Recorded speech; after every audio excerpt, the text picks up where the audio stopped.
OBBB 벌칙세에 대해서 이야기가 나왔다. 그래서 이거 되게 아직까지 크게 신경을 쓸 필요는 없을 것 같긴 한데 그래도 이 얘기가 없는 건 아니니까 한번 체크를 좀 해보도록 하겠습니다. 보입시다. 벌칙세를 이야기하다가 친구가 배당주를 피해서 성장주로 가면 된다 한다. 나는 벌칙세 때문에 채권금리가 튀면은 결국 미국장을 떠나는 게 아닌 이상 성장주로 피하는 건 대안이 안 될 것 같다. 어떻게 생각하냐. 그러니까 벌칙세 OBBB에 들어가는 그 우리 899조 뉴 예산안, 크고 아름다운 뉴 예산안의 899조, 여기에 뭐가 있냐 그러면은 여기에 그 자본세라고, 뭐 자본세, 토빈세, 복수세, 그쵸? 벌칙세만 많이 있어요. 자본이익에 대한 세금이라고 보시면 될 것 같아요. 예. 그 해외 투자자들의 자본이익에 대한 세금. 그리고는 이 부분에 있어서 이게 그 기준이 되게 모호합니다. 뭐 배당에 대해서, 그리고는 이게 뭐 이자에 대해서 세금을 걷겠다라고 하는 거고, 그리고는 이제 주식 투자 차익에 대해서도 세금 얘기가 나와 있어요. 그러니까 이 부분에서 그 899조라고 하는 이 부분 조금 우리는 고민이 필요한 부분이긴 한데 잘 생각해 봅시다. 원 빅 뷰티풀 뭐시기? 하나의 크고 아름다운 법안이라 그래가지고 이제 그 원 빅 뷰티풀 뭐냐?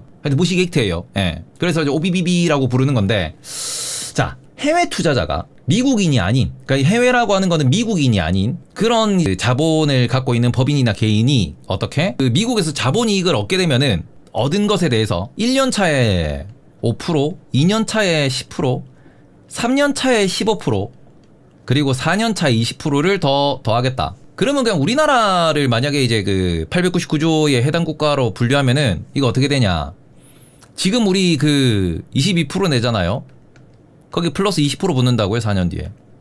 그러니까 우리나라 투자자가 미국에서 이자 받고 배당 받고 NO. 여기에 기준이 지금 애매한 게 자본이익이에요. 기준이 애매한 게 주식 투자도 포함될 수 있습니다. 이거 물론 지금 상원에서는 이거 예외를 조항을 계속 넣으려고 하는 거고, 특히 무슨 예외 조항? 채권 금리에 대해서, 채권 투자에 대해서 미국 국채 투자에서 국채에서 받아가는 배당은 이 자본이익 899조에 예외로 둬야 된다, 이런 얘기를 상원에서 지금 하고 있는 중이에요. 그리고는 특히 899조라고 하는 것에 대해서 이 법안 자체에 적용을 유의해야 된다. 만들어 놓는 거는 하나의 뭔가 그죠. 만들어 놓는 건 나중에라도 이제 미국이 다른 나라와 외교를 할 때 써먹으려고 할 수 있으니까, 공화당이 이렇게 상원하원 다지고 있을 때 만드는 것에 대해서 큰 그 거부감 없는 것 같아요. 공화당 내부에서는.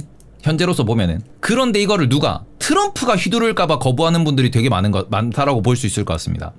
그러니까 지금 상원에서도 하원에서도 무슨 얘기 나오냐 그러면은 법을 일단 통과시켜놓고 무엇? 3년 뒤, 4년 뒤부터 적용하자.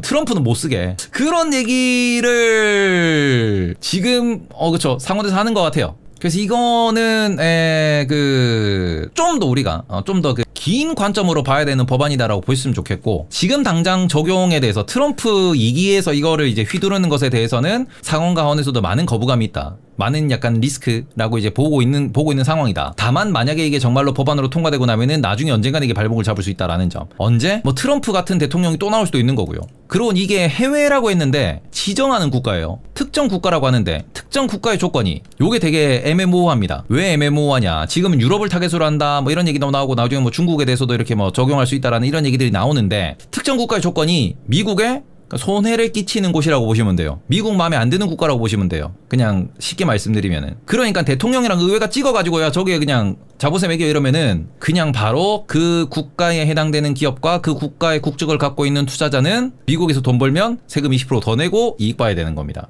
환장하는 거예요, 이거. 다만 지금 우리가 시장에서 이 부분을 걱정하지 않는 이유는 무엇? 적용 유예가 언제? 트럼프 임기 끝나고 난 뒤부터 적용할 수 있도록 이런 식으로 지금 만들어 가려는 게 이제 상원의 이슈다 보니까 지금 월스트리트에서는 걱정은 하지만 트럼프처럼 컨트롤이 안 되는 대통령은 이제 또 나오기 어렵다라고 또 이야기도 하니까. 나오기 어려운 거 맞나? 또 나오면 어떡하지? 아무튼 그런 게 좀 있어요. 그래서 이 부분에서 만약에 이게 터지면 어떻게 되냐? 미국 국채에 대한 수요가 훅 줄어들 수 있고, 미국 주식에 대한 해외 자본 투자가 많이 줄어들 수 있으니까, 그러니까 무엇? 미국 자체가 흔들릴 수 있다. 이건 말이 되는 법안이냐? 라는 얘기가 나오는 거고요. 이 부분에서 채권을 좀 이렇게 예외 조항으로 두려고 하는, 채권에는 적용되지 않는 그러한 예외 문구를 이제 밑에다가 확정지어서 넣으려고 하는 상원의 움직임이 왜 나오는 거냐? 미국은 전 세계 돈 빌려가지고 미국 돌리고 그걸로 이제 전 세계에서 물건 수입하고 그걸로 전 세계에다가 소프트웨어 플랫폼을 갖다 파는 국가잖아요. 서비스를 많이 이렇게 전 세계에다가 수출하는 국가란 말이에요. 구글, 넷플릭스, 뭐 마이크로소프트 다 서비스잖아. 그러니까 이게 되게 웃긴 게 무역 수지는 적자라 그러는데 미국에 대해서 딱 까놓고 놓고 보면은 미국이 무역 수지가 엄청나게 적자냐? 아니에요. 물건은 사가는데 무형의 자산이라고 볼 수 있는 넷플릭스 우리 구독료, 애플 iOS 결제, 안드로이드 결제 전부 다 어디로 갑니까? 다 미국으로 가거든요. 미국의 총 플러스 마이너스를 놓고 보면은 마이너스는 맞긴 한데 트럼프가 주장하는 대로 미국 정치권이 주장하는 대로 그만큼 큰 마이너스는 아니야 이게.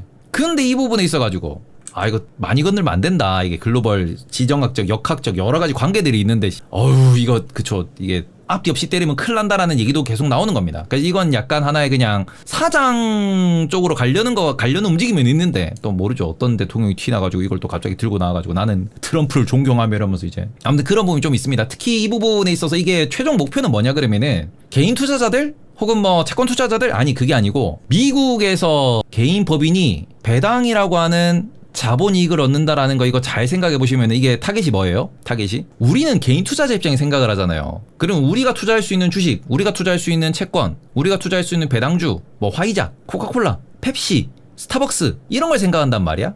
아니지. 저런 세금을 때리는 가장 근본적인 목적, 근본적인 이유는 뭐냐 그러면은 그냥 우리나라 기업으로 따져봅시다. LG, 엔솔 여기에 자회사가 무엇? LG엔솔 아메리카고 그 다음에는 GM이랑 합작사를 만들었죠. 그러면서 얼티엄이라고 하는 이제 합작사를 만들었습니다. 얼티엄 맞지? 이름 뭐 정확한가? 잘 모르겠다. 근데 이게 지금 미국에 여러 공장을 돌리고 있어요. GM이랑 합작해가지고. 그리고 GM에다가 무엇을 납품해요? GM에다가 배터리를 납품하고 전기차 관련된 그런 제품들을 이제 납품한다고 볼 수 있습니다. 전기차 플랫폼이죠. 그럼 봐봐요. 여기다가 부품을 납품해. 그 납품을 하고 난 뒤에 무엇을 받아요? 얼티엄 셀즈라고 하는 플랫폼을 하고 납품을 하고 GM에 이제 미국에 판매하면 미국 자동차 시장으로부터 미국 시장으로부터 제품을 판매하고 돈을 받습니다. 이익을 얻어요. 그리고 이걸 어디로 보내? 이거를 배당의 형태로 요렇게 다시 돌리잖아요. 배당의 형태로. 그럼 타겟은 뭡니까? 타겟은 이걸 때리는 거예요.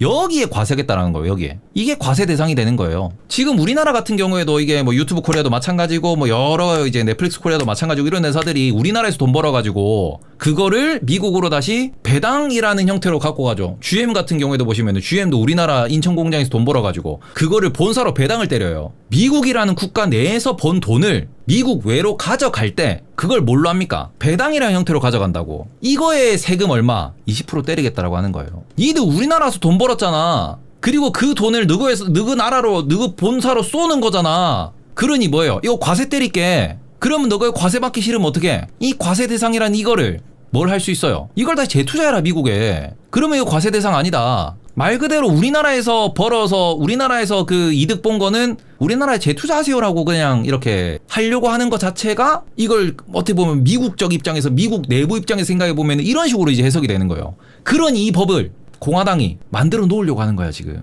이러니 이것 때문에 미국 그 공화당 상원 나오는데 공화당 상원 나오는 미쳤다 그걸 통과시키려고 그래요? 그럼 미국 주식시장 개박살 날 텐데 이걸 왜 지금 이게 왜 통과된다고 하는 거예요? 근데 타겟 목적 자체를 우리 관점이 아닌 미국 정부나 미국 내 현금 흐름 관점으로 생각해 보시면은 때리고 싶은 타겟이 여기가 되는 거야. 이걸 때리고 싶은 거야 이거를. 이 돈을 우리나라에서 번 돈인데 왜 그냥 너가 가져가냐? 그리고 여기에 대해서 재투자하세요. 여기에 대해서 미국 내 공장 더 지으세요. 그럼 너 세금 내기 싫으면 이러면 세금 안 내. 그럼에도 불구하고 누구 나라로 돈 빼간다 그러면 세금 내.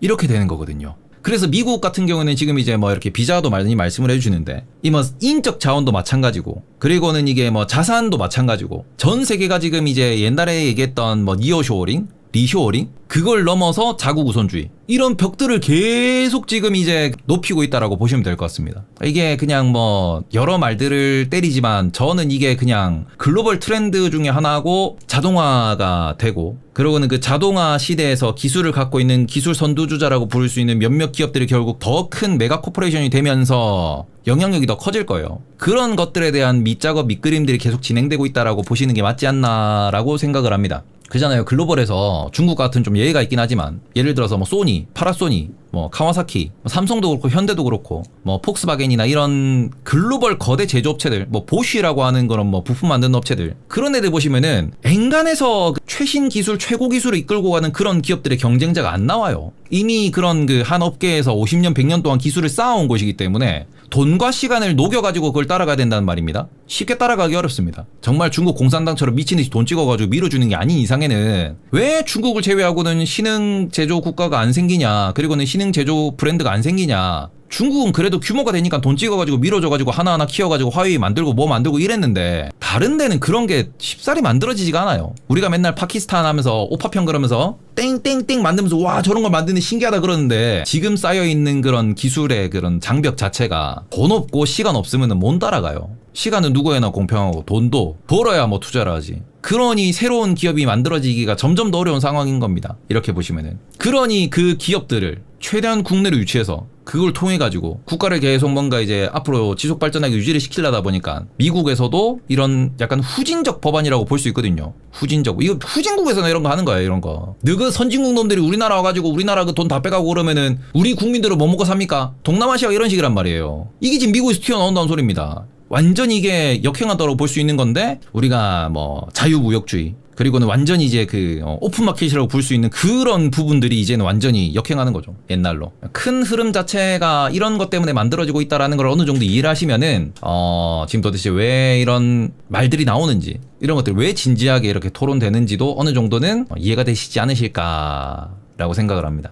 미국이 후진국이라는 게 아니고 미국이 지금 그렇게 쇄국 정책을 쓰는 거지. 근데 왜 쓰는데 10년, 20년 뒤를 생각하면은 지금부터 하나하나 슬슬 깔아놔야 된다라는 것도 생각을 해보셨으면 좋겠습니다. 왜 우리나라도 잘하고 있는가도 생각을 해야죠. 이런 것들에 대해 가지고 저런 논의가 되고 있는 거고. 일단 질문 주신 내용 자체가 그래서 미국 자산시장이 무너지냐 아니에요. 저건 하나의 이제 미국 내에서의 그런 사업에 대해서 사업을 하고 난 뒤에 그런 돈들에 대한 배당에 대해서 이슈를 하는 거고, 저거를 지금 시장에서도 월스트리트도 크게 걱정하지 않는 이유는 OBBB라고 하는 저 법안 자체를 크게 걱정하지 않는 가장 큰 이유는 시장 기준에서는 저게 바로 적용이 되고 이러면은 시장 기준에서 어마어마한 악재가 될 겁니다. 그래서 여러 예외 조항을 아직도 두고 있는 상황이고, 저게 만약에 진짜 통과된다라고 하면은 뭐 셀 아메리카 수준이 아닐 거예요. 왜냐하면 엄청난 포트폴리오 변화가 있을 거고 저건 말 그대로 달러에 대한 신뢰 같은 것도 건들 수 있는 부분이기 때문에 저 부분을 뭐 관찰은 하시되, 정말 이건 좀 이상한데라고 하면은 정말 크리티컬을 말씀드리겠지만 지금 상원 하원에서도 시장 영향이 없도록, 그 다음에는 전 세계에 대한 달러 신뢰를 잃어버리지 않도록 법안을 뭔가 좀 이게 현실성 있게 만들려고